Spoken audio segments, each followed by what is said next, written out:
16th of May, 1839. The unflinching African sun has continued to plague our expedition, making it impossible to dig until dusk. How Professor Herbert managed to find the location in these vast plains of nothingness remains a mystery to me. When I asked him about the tomb again, he told me about the legend of Tin Hanan, the mother of us all. An interesting story in its own right, but I can't help feeling there's more. Later that evening, we uncovered a passage beneath the dunes leading to a sand-covered stone structure. The professor was confident it was the tomb we sought and ordered the others to clear the way late into the dark, cold night. Tomorrow, I shall lead the men into the ancient structure, hoping to reach the burial chamber.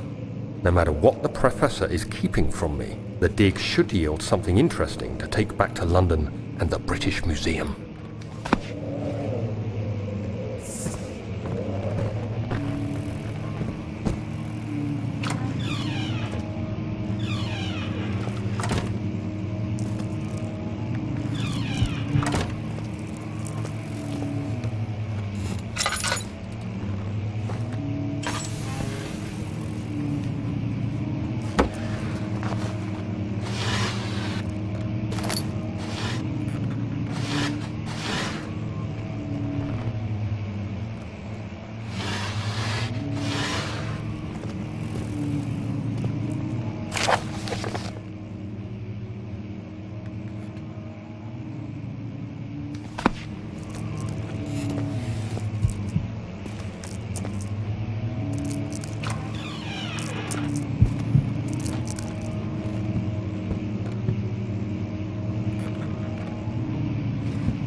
"17th of May, 1839.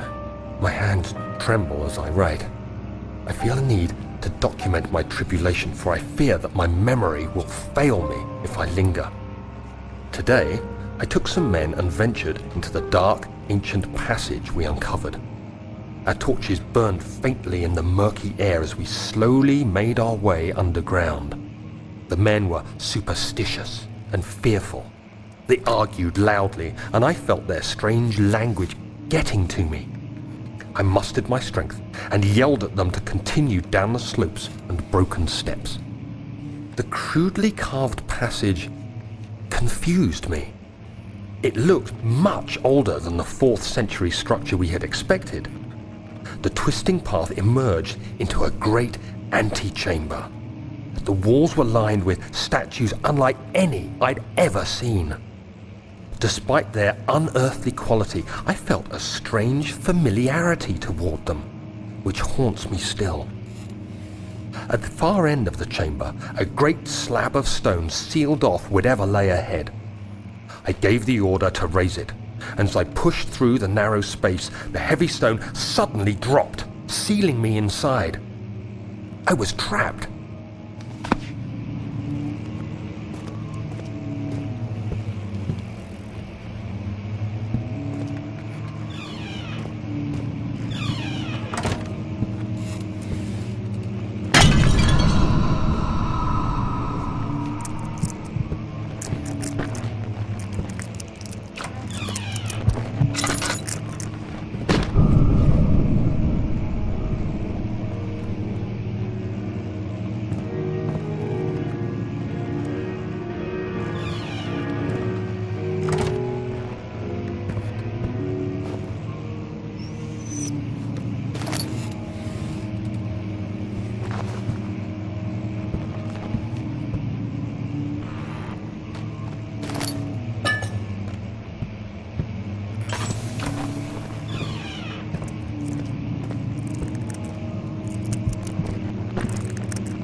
castle is old and hasn't been tended to for centuries. When the shadow arrives, it won't take long until things start falling apart. We're just buying time anyway. Let's do what we can. There isn't much to be done about the wars. We should reinforce weak structures. The ground will tremble and there's a risk everything will cave in on us, especially downstairs. Here, and there. Let's get the servants working on it.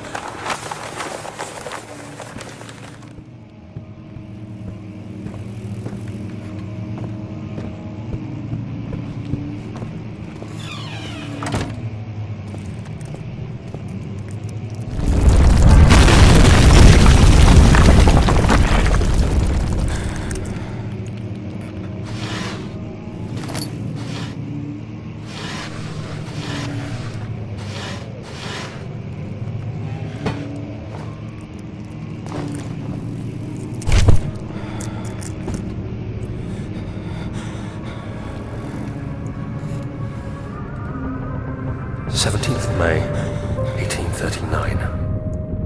After pounding the unforgiving stone wall for what seemed like an eternity, I realized it was hopeless. I was trapped. I fell to the ground, gasping for air, trying to focus. That's when I saw a faint blue shimmer. My weakened body was heavy to carry, but I managed to push myself toward the enchanting light. It was waiting for me. Enclosed in dark nothingness, I felt myself drawn to the mystic light. I reached out, closing it in my hands. The faint glow escaped my fingers and began to spark brightly and spirit me away, unlocking alien memories of spiraling towers, endless deserts, and impossible geometry. The next thing I can remember is the grating sound of stone being lifted, the voices of the Arabs pulling me to safety, and grasped firmly in my hands was the broken pieces of a most peculiar relic.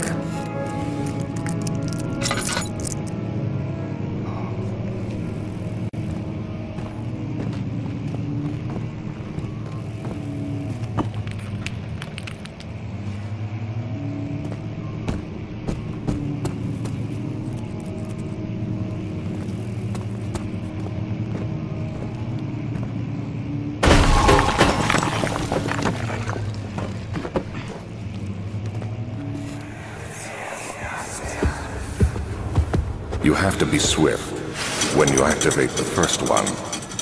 You hear that? If it stops, you'll have to start over.